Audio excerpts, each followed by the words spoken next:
Iniciamos mais um Elgue Você, o nosso programa sempre com muita informação e conteúdo com credibilidade. O nosso programa de hoje está mais que especial, deem uma olhadinha. Eu mexo com agenciamento artístico, faço gestão de carreira artística, faço criação de conteúdo criativo também para internet, né? E produção de eventos. Recebemos também a doutora Natasha Silensarenko, que nos passou aí muita informação com muito otimismo. Infelizmente, a gente ainda tem aí testes que não se prestam, sabe, para diagnóstico. Paciente fazendo teste no sangue para ver se está com Covid, teste do nariz para ver se já teve, não. Teste do nariz é para quem está com sintoma. Teste do sangue é para quem já teve. Fique aqui comigo que o Elgue Você está apenas começando.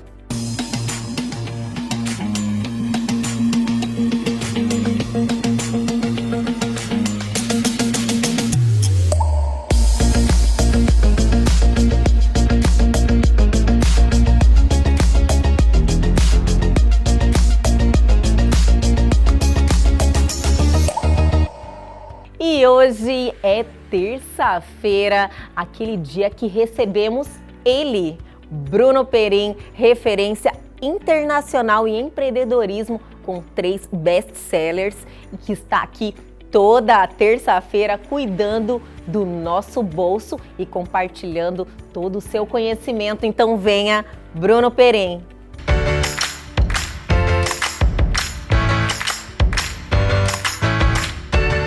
Olá pessoal do programa Elgue Você, mais uma vez trocando ideia aqui com você sobre o seu dinheiro no bolso, dicas rápidas, dicas bem bacanas de empreendedorismo que fazem muita diferença no dia a dia. Quanto é o tempo certo de fazer um planejamento? Ou seja, de quanto tempo deve ter o seu planejamento? Isso é uma questão muito simples que algumas pessoas se fazem e ela é muito importante. Por quê? Porque de acordo com o tempo que você define seu planejamento, muito você pode deixar de executar, ou você consegue fazer pouco, ou se atrapalha. Então hoje, a melhor dica que existe é você fazer um planejamento de 3 meses. Por que um planejamento de 3 meses? Cara, porque é tempo suficiente para você realmente construir algo, entregar algo impactante, fazer uma diferença e também não é tão longo para você poder esquecer. Muitas vezes as pessoas vão lá e fazem um planejamento de 1 ano, mas como é só daqui a 1 ano, elas, daqui a pouco eu começo, daqui a pouco eu faço. E a maior parte deles são esquecidos. Cara, mais de 95% deles são esquecidos. Agora, quando você tem 3 meses, você começou a fazer e logo ali já tá no final. Então você tá sempre num gás muito bacana para realmente conseguir entregar. Então essa dica aqui é uma dica de ouro. Faça o seu planejamento por cada 3 meses. Mas Bru, eu tô fazendo ele mensal. Cara, é melhor fazer em 3 meses. Por que não mensal? Porque o mensal ele é muito rápido, não dá tempo de você parar, analisar e construir adequadamente. Porque, cara, o mês já começou, você já tá quase ali terminando e quando terminou você já vai pro próximo, então você não tem o tempo suficiente para fazer essa análise. Por isso que o melhor, isso eu não tô te falando, não é uma opinião só do Bruno que aplica isso, que tá te falando isso por experiência. Isso é uma opinião das maiores empresas do mundo que utilizam hoje esse timeline que a gente chama, esse tempo de planejamento. Porque é justamente o que dá um tempo suficiente de você analisar, de você construir algo legal, de você ter uma boa entrega e fazer de novo. É o jeito mais dinâmico e mais interessante aí para você conseguir evoluir. 3 meses é o ideal, 4 meses também dá para ser. Eu não faria diferente disso e aqui é uma dica bem bacana para você, muito simples, mas que faz uma grande diferença.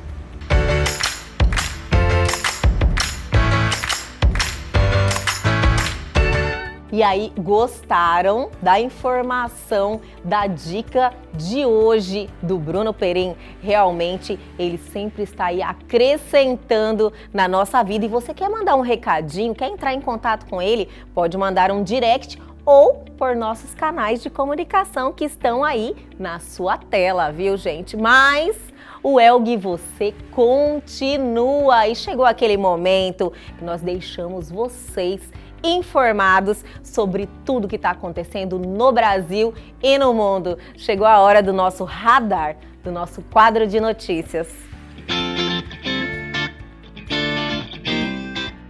TikTok volta a funcionar no Paquistão depois de ser proibido por conteúdo imoral.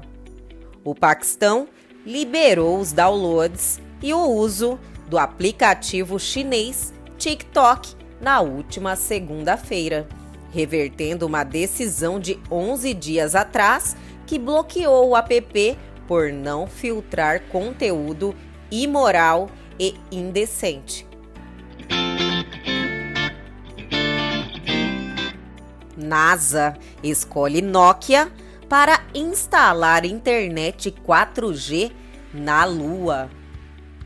A empresa finlandesa Nokia foi escolhida pela NASA, Agência Espacial dos Estados Unidos, para construir a primeira rede de celular na Lua. Sem horário de verão, usuários afirmam que celulares novamente adiantaram a hora. O horário de verão voltou a ser assunto nas redes sociais no último domingo. Usuários relatam que seus celulares adiantaram o relógio em 1 hora nesta madrugada, mesmo com o cancelamento da medida em 2019. Hackers vendem acesso a imagens capturadas de 50 mil câmeras expostas na web, diz site. Criminosos estão oferecendo um pacote de 3 terabytes de imagens e vídeos que teriam sido coletadas de 50 mil câmeras de segurança expostas na web.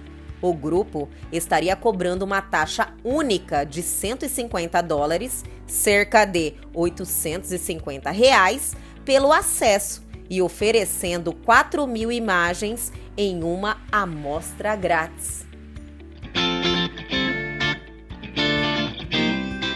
Famosos e empresários caem em golpe de aplicativo de mensagens. Um crime que não poupa ninguém. Empresários ricos, médicos importantes e até celebridades estão entre as vítimas de um golpe que começa com algumas trocas de mensagens. Sem sair de casa, os criminosos movimentam milhões de reais em dinheiro, se passando por pessoas próximas e convencendo as vítimas a fazer transferências bancárias. E aí, estão por dentro de tudo, já informados? Esse quadro de notícias sempre está aí trazendo as notícias mais quentes, tudo que acabou de acontecer e está bombando. Mas o Elga e você só está começando, só está esquentando. Fique aqui comigo que a gente já volta com uma entrevista assim sensacional.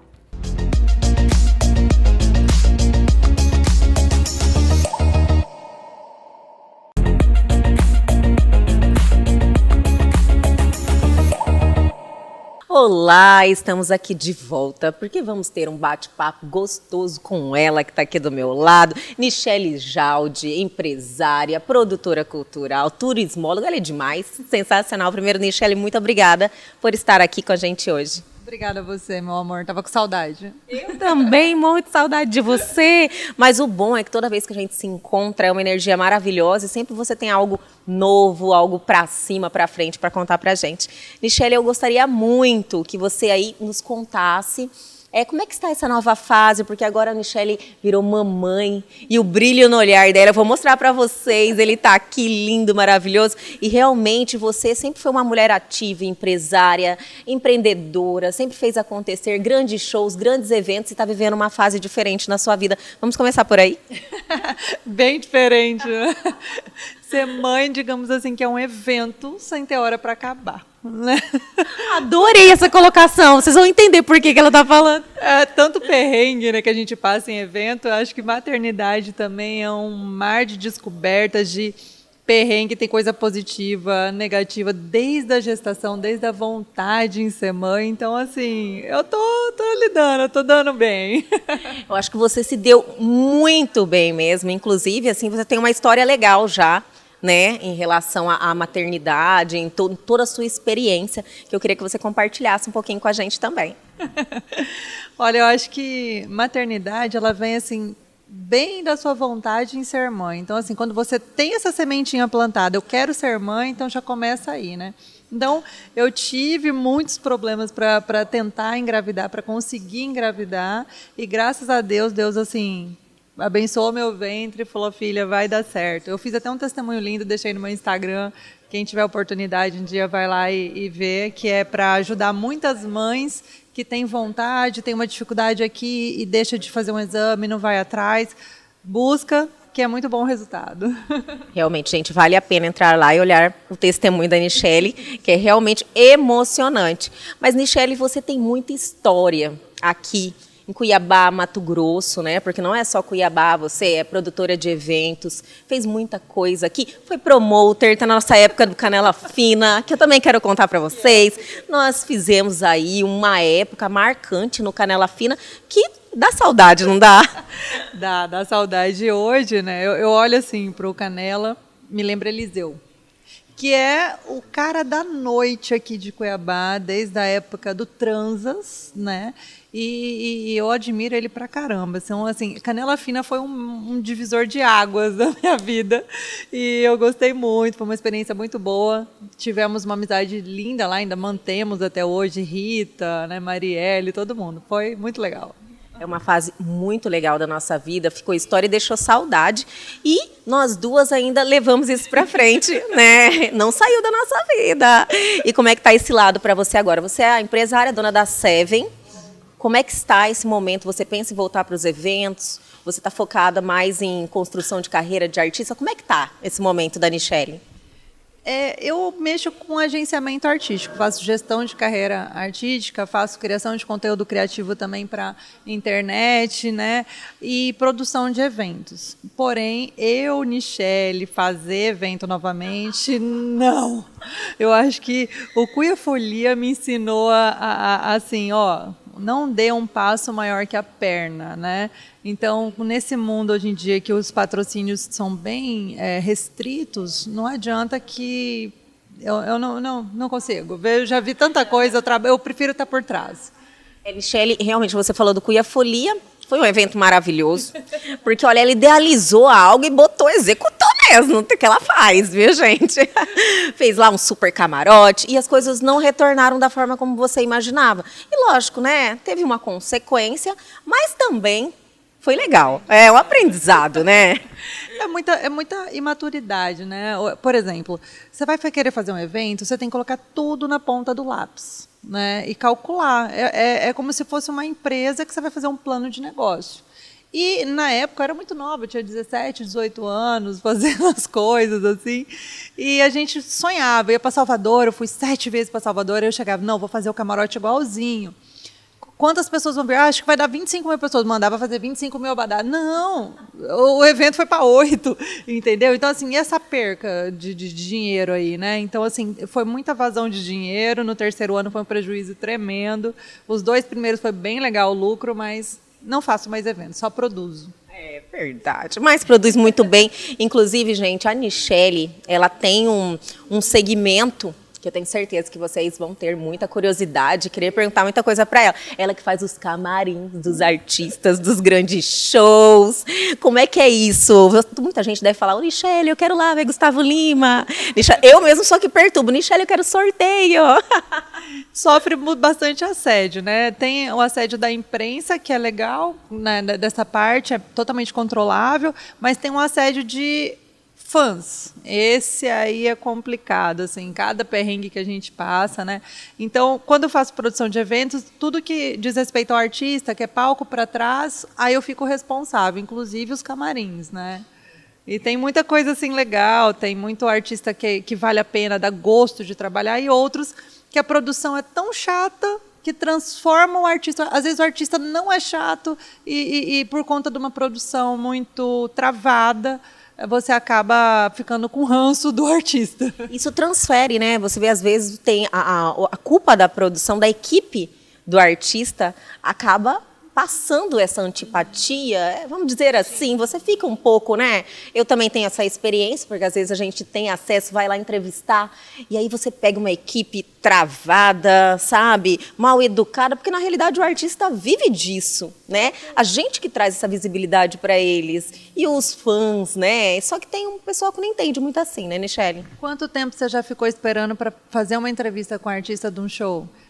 Fiquei bastante já, tempo. E filha, eu sou legal, né? Eu falo, vai, os fãs treineiros! Eu sou bem humorada, mas às vezes cansa, é isso mesmo. Já aconteceu, por exemplo, assim, não vou falar o artista, obviamente, né? Todo mundo marca lá a imprensa 9 horas da noite, tá? Toda imprensa 8h50 tá lá, pontual. A imprensa de Cuiabá não tem esse problema, né? São muito pontuais. Aí o artista enrola das 21 até as 4 da manhã para chegar para a imprensa, não para a imprensa, eles falam para nós, produção, fala que a gente não está afim de atender, eu não quero atender hoje. Aí a gente tem que ir com carão, às vezes a imprensa, antes eles ficavam com raiva da gente, da produção, mas sabem que hoje é o artista que faz isso. É porque tem toda uma preparação, né? A gente se prepara para estar lá, fazer aquela cobertura, tem uma agenda, tem profissionais que se envolvem naquilo e de repente a gente está travado, então às vezes a gente fica chateado. Mas, Nichelle, tem alguma história legal para você contar para a gente, dividir com o pessoal aí, que eu acredito que eles falam, ela contar uma, né? O que aconteceu de inusitado nesses camarins? Olha, camarim especificamente, uma vez eu estava em Cáceres, nesse de Cáceres, assim, era um evento de vários dias, né? E nesse aí, o primeiro dia já deu problema. Eu tive que ficar lá, o show já tinha acabado 2 horas da manhã, e eu tive que ficar até as 6 horas esperando o artista terminar o serviço, que tinha uma fila de meninas. Ele namorar, a gente só escutava o barulho, né? Naquela lata do camarim, constrangedor. Meu Deus do céu, constrangedor. Isso foi o primeiro desse dia, porque o segundo foi pior. O segundo foi... Pode contar. Pode contar, o horário permite, conta. Não, esse foi legal. Eu estava fazendo produção para 2 senhores, um deles já até faleceu, bem famoso. E primeiro assim, na lista de camarim tinha pedir a chamate. Só que ele não especificava o chamate. Eu fui lá e coloquei o sachê. Quando ele foi, o produtor falou assim, menina, você tá maluca de me dar o chamate em sachê?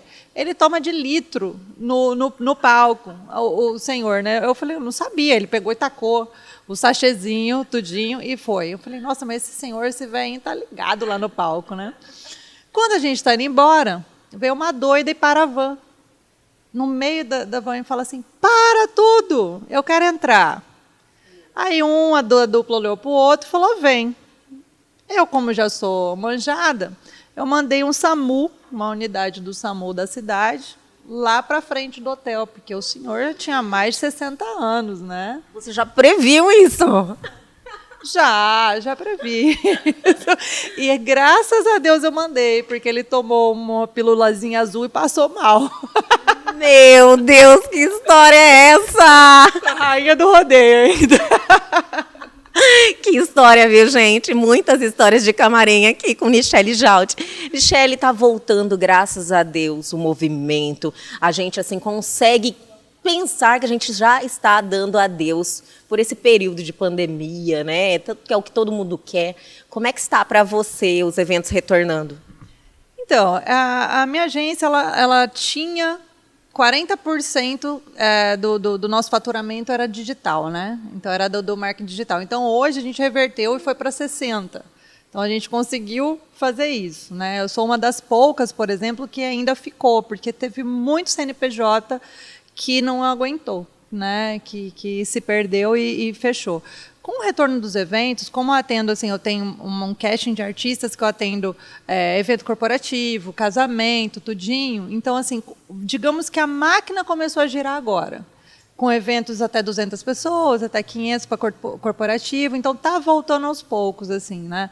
Mas foi um período muito complicado, onde músicos que dependem desse tipo de serviço, a gente tinha que fazer rifa para dar cesta básica, fazer doação, ficar pedindo, porque o músico, ele depende, uma maioria depende inteiramente de show, e quando você trava isso, para. E parou assim, desde da pessoa o técnico de som, desde o músico, desde de tudo, né? Parou tudo. Eu vou aproveitar esse espaço e até pontuar em relação a isso, porque às vezes as pessoas falam, nossa, tá voltando os eventos, as pessoas são irresponsáveis, só que existe muita gente aí que passou fome, gente, que tinha que trabalhar e não tem como, vivia totalmente dos eventos. Tem músico que vivia do cachê do barzinho. Então, assim, às vezes a pessoa, ai, nossa senhora, não é uma falta de consciência ou uma irresponsabilidade, né? Está movimentando um setor que está aí também tirando muita gente no momento difícil, né, Nichelle? Difícil, difícil. Teve até o Safadão agora, ele fez um pronunciamento na rede social dele, foi um dos poucos que falou, muita gente compartilhou. Então, assim, é uma cadeia que é muito grande, né? Então, assim, prejudicou pra caramba. Nossa, minha agência, ela travou. Eu estou sem 40% hoje do meu faturamento com eventos e está voltando aos poucos. Então, é muito difícil. Mas vai voltar, gente. Essa pandemia já ficou para trás. A gente, torce muito. Nichelle, quero te agradecer esse bate-papo maravilhoso, gostoso, te reencontrar com seu filhinho, que eu vou mostrar umas imagens dele aqui, a coisa mais linda. E olha, te espero de novo, agora, só que lá no estúdio, tá bom? Eu quero te receber lá. Vamos sim. Obrigada, prazer. Assim, Elga maravilhosa, sou apaixonada nela. E eu fico muito orgulhosa de a gente ser amiga, isso prevalecer. A gente ser amiga no trabalho, começar no trabalho e isso ficar na vida, né, amiga? Obrigada. Obrigada mesmo. É tão bom poder beijar, viu, gente? Fiquem aqui com a gente, que o Elga e você continua. A gente já volta.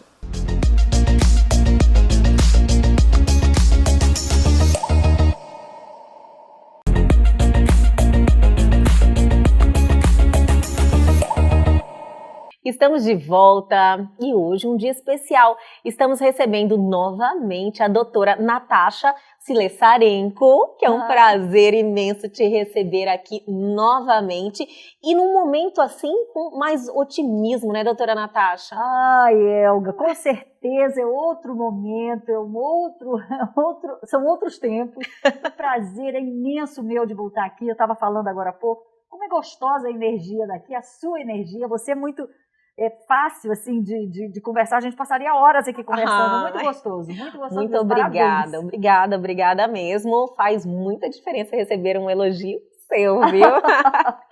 Doutora Natasha, na entrevista passada, quando tivemos o prazer de tê-la aqui pela primeira vez, o cenário era bem complicado, falando de pandemia, né? Que é um assunto que vamos abordar hoje também. Então, a gente estava num momento de muito medo, muito do desconhecido, era tudo muito desconhecido, tudo muito instável, né? E hoje eu posso falar, pelo que eu ando vendo, e a senhora pode nos falar assim com mais propriedade, que os tempos são outros, né? Um cenário mais otimista. Não, com certeza. A gente viveu aí, aqui em Mato Grosso, momentos extremamente difíceis aí entre junho e julho, com taxas de ocupação de UTI de 95%, sem leitos de UTI, sem muito leito de enfermaria, realmente momentos bastante dramáticos. Esses momentos, graças a Deus, como toda infecção, especialmente as infecções virais, eles funcionam assim, né? Eles têm um pico e depois eles vão diminuindo. Graças a Deus passou. Nós não podemos ainda dizer que estamos livres, que o Covid acabou de jeito nenhum, Elga. É importante que toda a população esteja consciente de que ainda não estamos livres do Covid. Sim. Só estaremos livres depois que tiver uma vacina, que a vacina estiver disponível, que grande parte da população tomar essa vacina, aí sim a gente pode respirar mais tranquilo. Entretanto, até lá, temos ainda algum tempo. Então, que estamos vivendo outros tempos, não tenha dúvida. Então, hoje as taxas de ocupação de leitos de UTI estão muito menores, o que deixa a gente muito mais tranquilo. Eu estava falando com um amigo do Rio e ele me falou agora há pouco que tinham 6 leitos na UTI lá do Fundão, na UFRJ, e que estavam chamando assim, pacientes para ir para lá e não tinham pacientes de Covid para ir. Olha, que maravilha! Isso agora, questão de 1 hora atrás. Então, realmente, isso faz com que a gente respire com maior tranquilidade. Aqui no Mato Grosso mesmo. Ontem eu fui visitar uma amiga que estava na UTI, e a UTI ali já teve acho que eram 90 vagas só para Covid. Nossa. E hoje tem 16 pacientes com Covid. Então, realmente, é possível, você mesmo como uma cidadã, Sim. percebe que está diminuindo. Realmente está. A gente Com só tem que certeza. tomar cuidado, porque a gente está vendo que na Europa os casos voltaram a aumentar. No Amazonas a gente já teve um aumento do Teve número essa de casos. experiência. Aqui no isso. Rio de Janeiro e São Paulo também teve um pouquinho de aumento. Mas a impressão realmente que a gente tem é que não... A impressão... Não viveremos uma segunda onda, não viveremos uma aí... infestação Não, novamente, não, né? não acredito As nisso. pessoas ainda, devido a essa experiência que vivemos, que foi algo traumático, que muita gente não imaginou que chegaria àquele nível, né? Até mesmo porque ninguém imaginou que iríamos viver uma pandemia.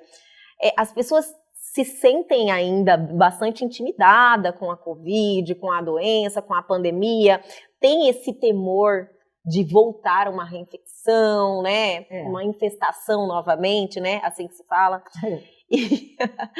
Mas o que eu vejo que talvez, será que seria que muitas pessoas também já pegaram? Também existe agora um momento que os profissionais, os médicos estão sabendo lidar melhor com a doença, estão tendo mais conhecimento. Pode-se dizer que seja por isso aí que a gente está vivendo uma tranquilidade? Elga, eu acho que é um pouquinho de cada coisa. Um pouquinho de cada coisa. Eu sempre digo que nós somos abençoados por Deus. Por quê? Imagine se a pandemia começasse pelo Brasil, como foi na China, ou como começou na China. A gente teve a experiência da China, depois a China passou para a Europa para os Estados Unidos e aí chegou aqui. Então a gente teve aí um momento de aprender com o que eles tinham de experiência. Sim. Isso para a gente eu tenho certeza que foi fundamental, porque nós somos um país pobre, nós somos um país em desenvolvimento, nós somos um país que não temos infraestrutura hospitalar adequada para atender toda essa população, nós não temos condições sanitárias. Então, quando você fala, vamos fazer o isolamento social, numa casa, numa comunidade, moram 10, 15 pessoas em 2 cômodos. Como fazer isso? Se as pessoas elas saem, vendem um almoço para ganhar a janta. Como é que faz? Como é que a gente pode fazer isolamento social? Então, eu acho que realmente nós aprendemos muito. Então, o fato de ter acontecido antes em outros países, isso fez com que o brasileiro, quando chegasse aqui, os médicos já tivessem um pouco mais de manejo. Tem que entrar droga rapidamente com as medicações para a primeira fase, corticoide na fase inflamatória, em altas doses, anticoagular. É uma doença trombótica, é uma doença que dá trombo. Então, anticoagulação plena. Então, tudo isso foram conhecimentos que já chegaram prontos para nós. Sim. Então, isso eu acho que realmente ajudou muito. Segundo, é esse ponto também. Muita gente já pegou. Já pegou, né? E ao pegar, você cria anticorpos, ou mesmo que não crie anticorpos, você tem outro tipo de imunidade, que é a chamada imunidade celular, que não dá para medir pelos exames, mas que garante que você não pegue de novo, ou que você pegue uma doença mais branda, ao ter bastante nível de anticorpos na população, ou ter imunidade do tipo celular, o vírus ele não consegue se disseminar muito. E aí, então, essa é a grande sacada de ter a chamada imunidade de rebanho, quando o vírus diminui a circulação do vírus. Então, eu acho que tem um pouquinho de cada coisa aí acontecendo.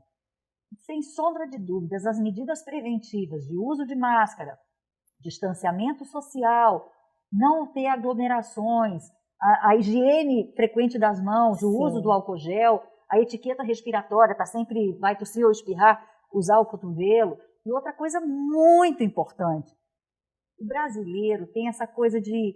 Alguma vez você já foi trabalhar com dor de cabeça? Sempre. Várias vezes. Várias. É dor de natural, cabeça, né? Dor de cabeça não é doença, dor de garganta não é doença, nariz escorrendo não é doença, até com febre. Sim, então, assim, a gente precisa se conscientizar, especialmente as mães, as crianças, né? E não dá para ir para a escola com febre, não dá para ir para a escola com o nariz escorrendo, não dá para ir para a escola passando mal. E isso realmente eu acho que é uma mudança de postura e de cultura. Isso mesmo, doutora. Eu acho que um pouquinho de cada uma dessas coisas justificam aí. Então, a gente está aí numa situação um pouco melhor. Foi um ensinamento, né, que Sem tivemos dúvida. de costumes, que antes realmente... você falou uma coisa assim, que dor de cabeça, febre, você tá com dor no corpo. Imagina, você não sabe nem o que você tem. Não, Você vai trabalhar, você vai pra escola, os pais mandam numa boa. Isso Não aí era pode. natural. Nesse momento, realmente, a gente deve evitar. E a higiene também, né? Exatamente. Lavar Todo muito as mundo mãos. se preocupou mais. Virou agora um costume. O que é muito bom, né? Maravilhoso. Isso é um hábito maravilhoso. Você lavar as mãos, estar sempre com as mãos limpas, usar bastante álcool gel. E tem mais. Nós, latinos, somos muito calorosos. Gostamos de abraçar, de Isso é beijar, verdade. de estar junto, de toque. Não é momento ainda, né? Não. Então, assim, a gente tem aí já tem uma flexibilização maior, não tenha dúvida. As escolas já começaram, né? Retornar. A retornar, ainda naquele esquema. Vai uma parte dos alunos num dia, vai outra parte no outro. Distanciamento social, uso de máscara, muita água e sabão, lavagem das superfícies, né, com composto à base de álcool. N produtos que lançaram também, né, doutora? Muito! O que mais teve aí nesse mercado tem produto contra a Covid, né? Produto contra a Covid e exame, né? Esses testes rápidos que, olha, vou te contar, dão muita dor de cabeça para o médico e para o paciente, né? Então, a gente tem que ter muita cautela na hora vou fazer um teste. Tenha parcimônia, discuta com seu médico qual teste fazer, aonde fazer, para realmente não pagar aí por uma coisa que não presta para nada. E ainda, esse problema ainda está acontecendo, doutora? Olha, Elga, dos exames? Infelizmente, dos testes? Assim, então, os testes hoje são muito disponíveis. Hoje, Sim. assim... Que antes era falta, né? Não tinha, não demorava tinha. o resultado.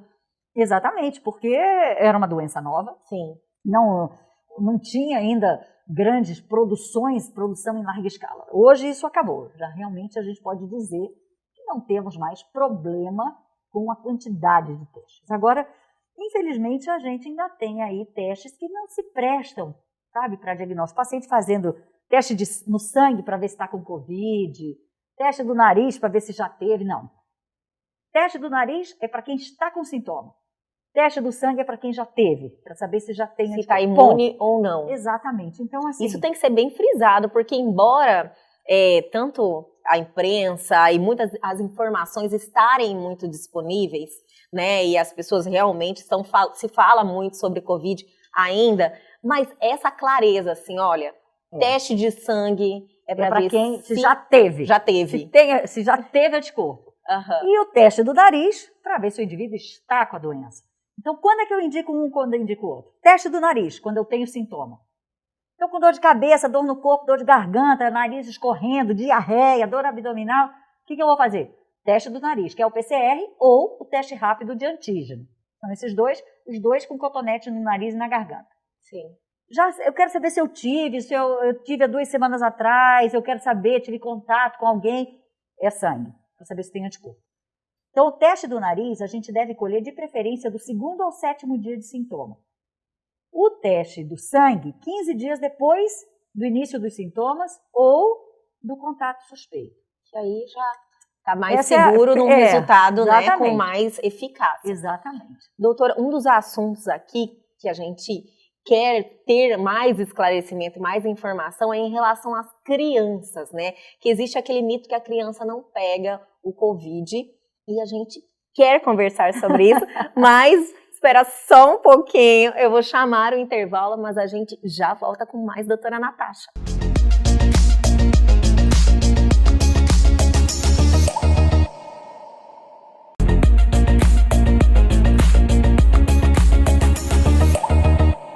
Estamos de volta e com uma visita ilustre, doutora Natasha Slessarenko, que está aí mais uma vez num momento muito melhor, né, doutora Natasha? Falando de coisa boa, né? Delicioso, é outro momento, hein, Elga? É um prazer de novo estar aqui com você, viu? Com certeza, o prazer é todo nosso.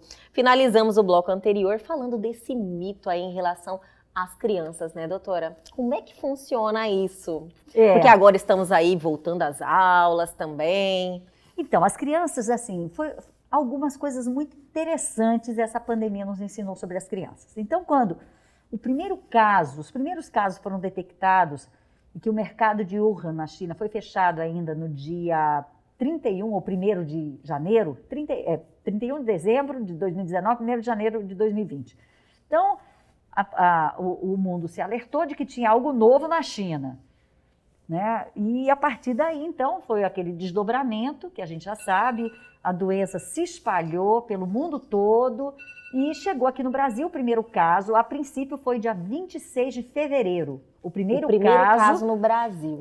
Isso, mas as autoridades... Foi bem perto do carnaval ali, né? Um pouquinho depois, né? Uhum. A Fiocruz assegura que o vírus já estava aqui antes do carnaval. Que talvez já estivesse aqui. Mas o primeiro caso descrito, oficial, o primeiro caso oficial foi dia 26 de fevereiro. O que aconteceu, Elga? A primeira medida, fecham-se as creches e escolas. Pronto, então as crianças foram para dentro de casa. Ficaram presas lá desde então, né? Exatamente. Então, com isso, realmente diminuiu muito a transmissão, porque criança, ela está dentro da escola, uma põe a mão na boca da outra, trocam de lanche, e existe muita aglomeração nas escolas, né? Especialmente... Contato, né, das crianças. Muito contato, especialmente entre as crianças menores, né? Então, as crianças foram para dentro de casa, o que fez com que essas crianças ficassem protegidas. Sim. Então, esse foi um ponto importantíssimo. Tanto as crianças quanto os adolescentes. Então, foram para dentro de casa, estavam mais protegidos. As séries, as grandes séries, seja a série chinesa, europeia, a série inglesa, a série americana, italiana, alemã, a série espanhola, todas realmente mostram crianças pouco afetadas nessa Covid, né? nessa pandemia. Então, mostravam aí casos variando aí entre 2% e 7% dos casos totais de Covid eram em crianças, tá? Dos testes positivos. Então, as crianças foram logo para dentro de casa, ficaram protegidas. As crianças, então, testavam um pouco. Não tinha teste para fazer de todo mundo. Vai testar ainda, vai testar criança que não é um grupo de risco, né? Então, ficaram dentro de casa, testavam um pouco. E as grandes séries, então, mundiais, mostraram que as crianças giravam aí em torno de 2 a 5, no máximo 7% dos casos positivos nas grandes séries. Então, realmente parecia que as crianças não eram grandes transmissoras desse vírus, tá? Isso ia bem até mais ou menos final de julho, quando teve um estudo americano da Universidade de Boston, do Children's Hospital em Boston, que é tido como o maior e melhor hospital de pediatria do mundo. Eles fizeram um estudo lá que envolveu 444 crianças. E consideraram crianças até 22 anos de idade. E o que eles faziam? A criança chegava com um sintoma, eles escolhiam o material e tal. E o que eles perceberam nesse estudo? Simplesmente eles perceberam, Elga, que as crianças, elas podem transmitir tanto quanto um adulto jovem. Elas podem ter quantidade de vírus tão altas quanto um adulto jovem internado. Nossa! Então, assim, aquela história de que criança não transmite, de que a criança não é real. A criança transmite, a criança tem muito vírus aqui na sua via aérea, no nariz, na boca, tá? Ela tem o vírus. Agora, uma coisa é certa, as crianças são mais assintomáticas do que os adultos.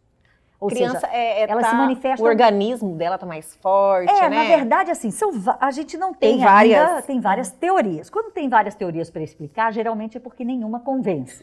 Então, a gente tem várias teorias. Quais seriam as teorias mais aceitas para as crianças, então, serem protegidas? Então, primeiro, o sistema imune dela. Sim. A criança toma muita vacina, né? O organismo, eu acho que já está mais preparado, mais atento. O sistema imune dessa criança está mais atento. Uhum. Então, isso é uma possibilidade. Outros já dizem que esse organismo estaria menos atento. Ele não tem uma resposta, a resposta hiperinflamatória que os adultos fazem na terceira fase, que é uma resposta gravíssima, que tem que ir para a UTI, que intuba. Sim. A primeira fase é a fase viral, a segunda fase é a fase inflamatória, a terceira fase é a hiperinflamatória. Então, as crianças não fariam essa hiperinflamatória porque elas não têm um sistema imune tão desenvolvido assim. Então, será que é porque ela tem um sistema imune bom ou será que ela tem um sistema imune menos desenvolvido? Fica, enfim, né? Sem saber. Então, isso é uma possibilidade. Segunda, a criança tem muita infecção pelo coronavírus. Existem 7 tipos de coronavírus. Nossa! 4 coronavírus foram descritos na década de 60, ou seja, são vírus habituais do nosso dia a dia. Esses 4 coronavírus são chamados de coronavírus endêmicos. São a segunda maior causa de resfriado comum entre as crianças. Então, é muito comum a criança já ter tido coronavírus. E aí eles teriam uma certa proteção para esse outro corona. Pode ser isso? Pode ser. Pode ser também, então, né? assim, existem aí algumas teorias, né? Outra, a criança teria menos receptor para esse vírus. A gente sabe, para que um vírus possa entrar e fazer a doença, ele precisa se ligar num negócio chamado receptor. Esse receptor é uma estrutura que fica na superfície da célula. E que quando o vírus se liga, é como um mecanismo de chave e fechadura. É exato, Conectou. preciso. Esse receptor é chamado, foi descoberto agora, né? Assim, já tem desde o início do ano, se descobriu que o receptor mais importante para o vírus da Covid-19 é um receptor chamado receptor de enzima conversora de angiotensina 2. Oi. E que é presente assim, em muitos órgãos. Tem muito no pulmão, por isso que ele acomete muito o pulmão. Sim. Tem muito no intestino, por isso que dá quadros intestinais. Mas a criança teria menos desses receptores. Entendeu? Então pode ser isso também, que a criança tem menos sintoma, porque ela tem menos receptores de enzima conversora de angiotensina 2. Então, assim, existem várias N teorias, mas né? o que é importante saber? Criança transmite, sim. Criança pode ter o vírus e não ter sintoma e estar transmitindo. Então, assim, até julho a gente achava que a criança transmitia ou que transmitia pouco. Aí teve um artigo que disse que as crianças seriam uns super spreaders, seriam super espalhadoras. Aí veio outro dizendo Isso não. realmente teve esse movimento Isso. aí. Não, elas não são super espalhadoras, mas elas espalham. Elas têm o vírus e elas podem contaminar outras pessoas. Então, isso é fato, só que as crianças costumam ter menos sintomas do que os adultos. Então, é claro que quem tem menos sintoma transmite menos. Se eu tivesse aqui tossindo, Você está eu estou colocando para eliminando fora. aquele vírus, não é? Cada gotícula. Ah, tô de máscara, ok. Mas eu estaria colocando todos aqui em risco. Como eu não estou tossindo, a chance é menor. Mas existe, que eu posso aqui coçar meu nariz, botar a mão aqui, enfim. Isso E se eu vai. tivesse com o vírus. Graças a Deus não estou. Mas é isso, gente. É importante que se saiba. Criança transmite, tem menos sintomas, mas a criança transmite. E essa volta às aulas, A então? volta às aulas. E essa volta às Essa aulas volta às agora, com aulas. essas crianças, Então, nessa interação, né? Isso é importante, né, minha gente? A gente precisa, assim... nós estamos vivendo um momento, realmente, de um certo maior controle, tá? Não temos controle absoluto. A gente sente essa sensação, Claro, né, doutora? E essa sensação é real, tá? É uma sensação objetiva. A gente vê o número de casos diminuiu, o número de óbitos diminuiu, o número de casos novos diminuiu, o número de pacientes positivos diminuiu. Então, o CDC, que é o maior órgão que estuda doenças infecciosas no mundo, tem CDC nos Estados Unidos, que foi o primeiro CDC de Atlanta, nos Estados Unidos, que é o Center for Disease Control. Tem o CDC da China, tem o CDC da Europa, tem o CDC do Japão, enfim.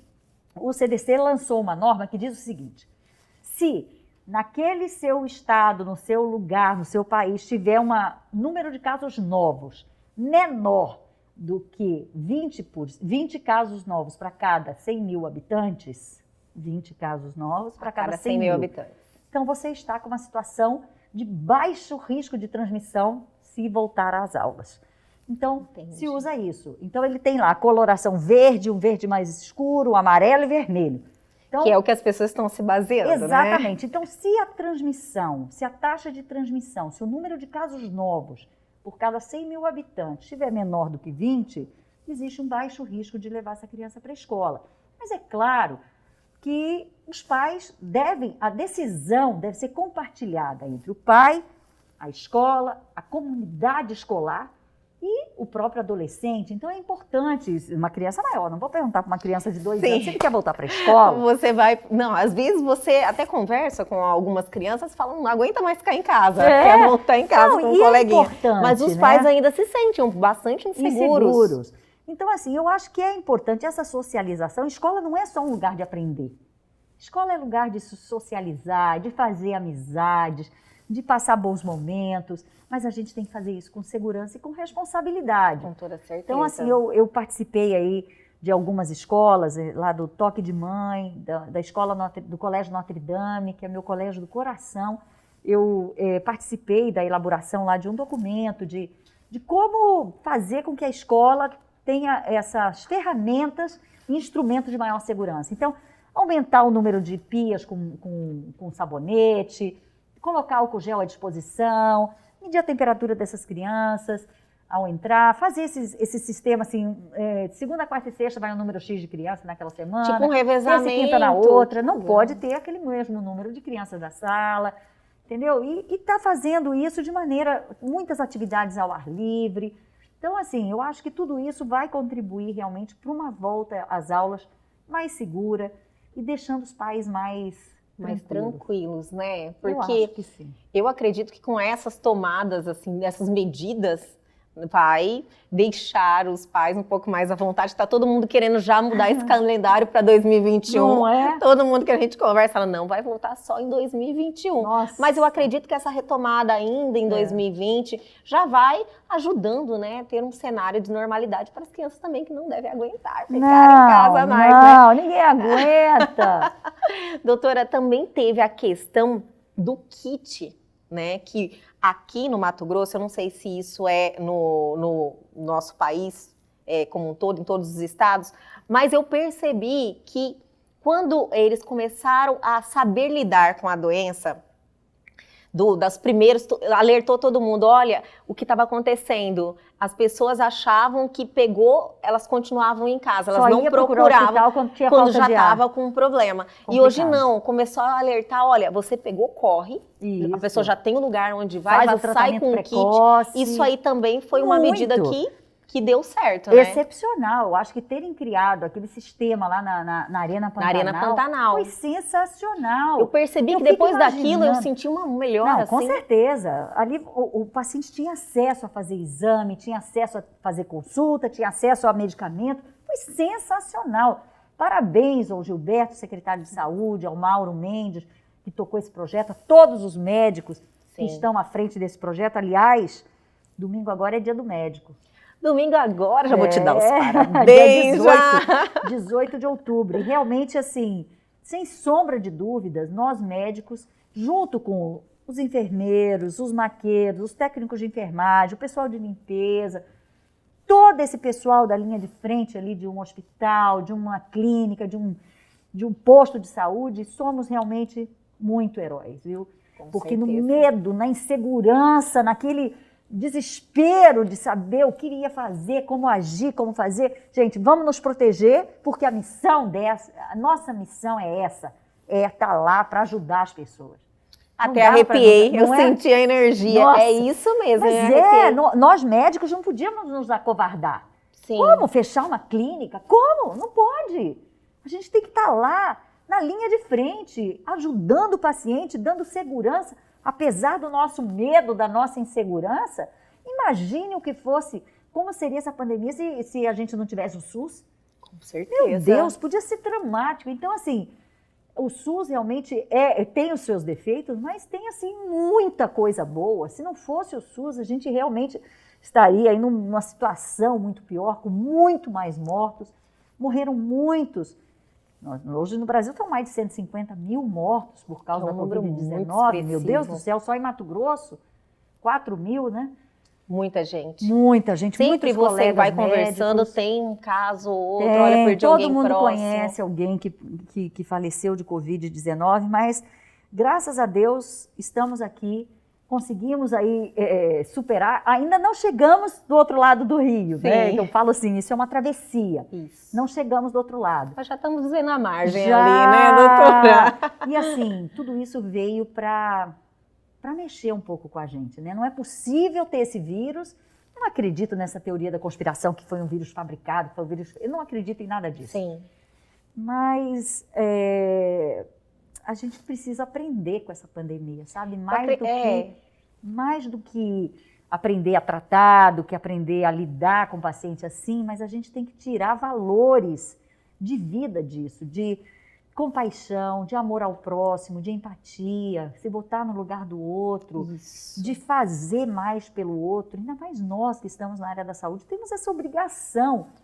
Quem está na área da saúde tem que ter essa vocação, tem esse o dom. Compromisso, né? É na hora lá do juramento. Não é? Na hora que a gente jura, prometo que ao exercer a arte de curar, Mostrar-me-ei sempre fiel aos preceitos da igualdade, da liberdade e da ciência. E é bem isso aí, Eu fui doutora. oradora da minha turma Olha só! há 30 anos atrás.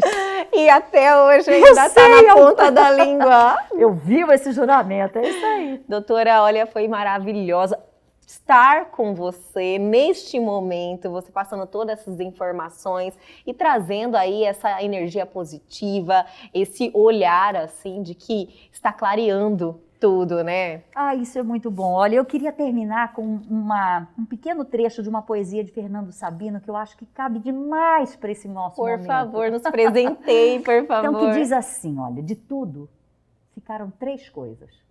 A certeza de que estamos sempre começando, a certeza que é preciso continuar e a certeza de que podemos ser interrompidos antes de terminar.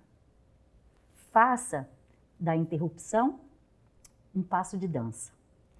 Faça da interrupção um novo caminho, da queda um passo de dança, do medo uma escada, do sonho uma ponte, da procura um encontro. Não é lindo? Ai, maravilhoso! Olha, doutora Natasha, é um prazer imenso te receber. As portas estão aqui sempre abertas no nosso programa. Eu amo sentir essa sua energia. Ai, obrigada! Viu? Me convide sempre, porque eu estou sempre aqui. Eu também, a recíproca é verdadeira. Obrigada mesmo, espero te ver novamente aqui rapidinho.